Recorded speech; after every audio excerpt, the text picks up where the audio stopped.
Okay. All right, so it's working. So Maybe that's you good. can sit down. Sure. Yeah. Yep. Okay. Something. That's good. First of all, So that I can see face to face. exactly. You don't Yeah. have to look off camera, so that's great.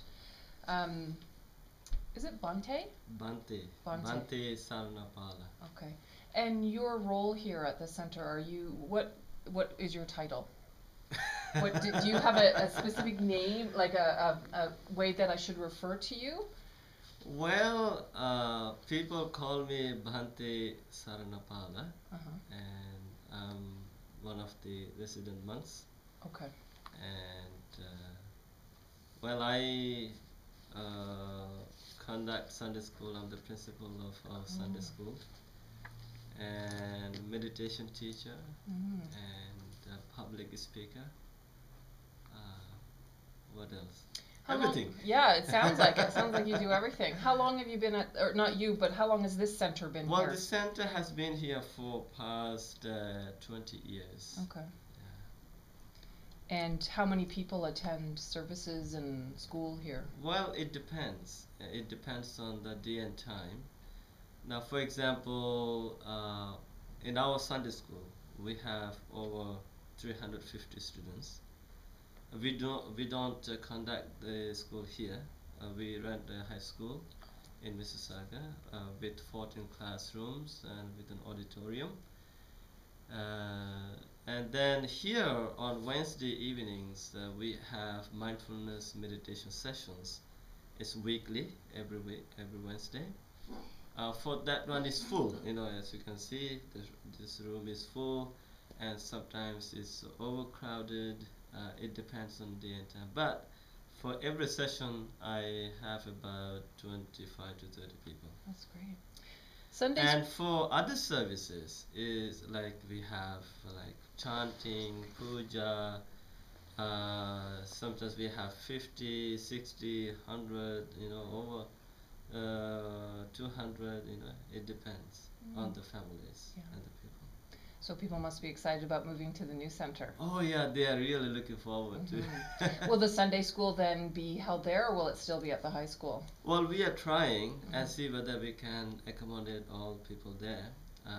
But I doubt the Sunday school is growing year by year. We started that school with 10 students at the beginning. And now you said there's 350 students. Yeah, that's right. Wow. That was the first question I wanted to ask you about really was how does your center try to educate children about your religion? Well, we have a curriculum, a syllabus. It's a combined, like in Sri Lanka. Also, we have the Sunday school, and so here, we are trying to teach the Dharma to the young people because they are the next generation. As you know, the kids, the young people, have no interest in these things, in the spirituality. As you know, you have a daughter. You said they're interested in the high tech like this. Computer, games, and they want to go out and have fun. But the parents, of course, are concerned about how they are growing up in the society, and they also want to teach their own faith, their own religion. So here, as monks, we got a role of teaching Dharma to the young people in such a way that they could understand. So can I just ask you about that? How do you teach it in such a way that they can understand? We're talking about, I guess, generally children who have been born in Canada. Yeah, that's right. Go to school maybe in the public school system. Yeah. So they're not exposed to the things that maybe their parents were when their parents were growing up. Yeah. How do you incorporate Buddhism into their life in Canada? Well, what we are teaching them is especially, I also teach in Sunday school. And this has been like, last 2 weeks I have been teaching a lesson on the culture conflict between the parents and children, and relevance of Buddhist philosophy, Buddhist teachings in Canadian setting. So I said, look, although you're born here, you're born to Sri Lankan parents. Um, your parents want you to behave in a certain way, and your parents have certain cultural values. So as a child of this kind of family, you got to be very smart. You cannot say no to Canadian values, and also you cannot say no to your parental cultural values. So you got to be smart. You have to harmonize. You have to act wise. So I'm teaching them a technique. Well, in Buddhism, we are concerned about the moral values. As a good, as a social being, how to become a better person and get a better Canadian citizen, right? So, following the Buddhist teachings, all you have to do is to, follow three teachings, three steps. First, try to avoid all that is bad. Whatever is bad there, try not to do that. Right? And always try to cultivate all that is good, the wholesome. And then try to purify your mind through the practice of meditation. So then I teach them a technique. Look, whatever choice you make, every choice has consequences. Whatever you do, you're responsible for your own action.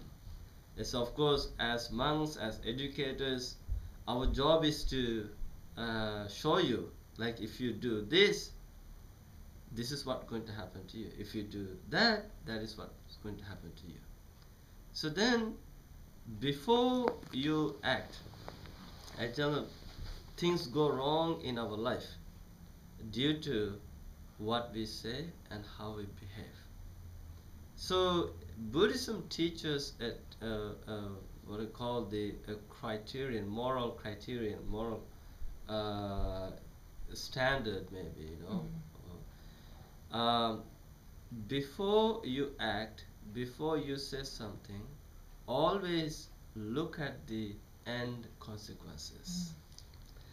If the end consequences are beneficial to you, beneficial to others, beneficial to everybody, if the end results are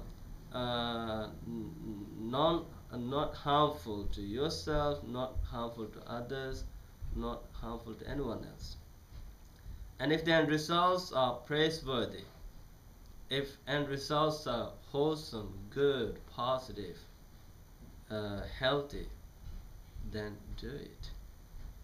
If it is not, then refrain from such speech and such action. Good advice for children to So start thinking of when they're young. Yeah. So this is what is it. Look, Buddhism does not want you to say you must not do. Buddhism does not say that. Why? Though you believe or not, though there's a Buddha, though there's a God or not, remember, there's something in play in cycle of life. There's a law, natural law, that is karma law. The karma will get you. Whatever you do, the karma will follow you. If you do good, you will have a good life. If you do bad, you will have a bad life. So choice is up to you. Buddhism is giving you freedom to think. And even you have the question. If you have questions, you can question the Buddha. You can question the Dharma, his teachings. See whether that is practical for you. There's no harm in asking question or questioning the Dharma, because you are a smart being. When I go to high schools to talk about Buddhism, I always tell them, you guys are very smart, you guys are very creative, wise. I'm here to drill your brain. How do I do that? By asking questions. That all answers to your questions are right there within yourself. I don't want you to think outside, look within. And if something troubles you, always look within. What is it? Don't just blame others. Is here problem is here. So Buddhism is teaching a way how to discipline yourself.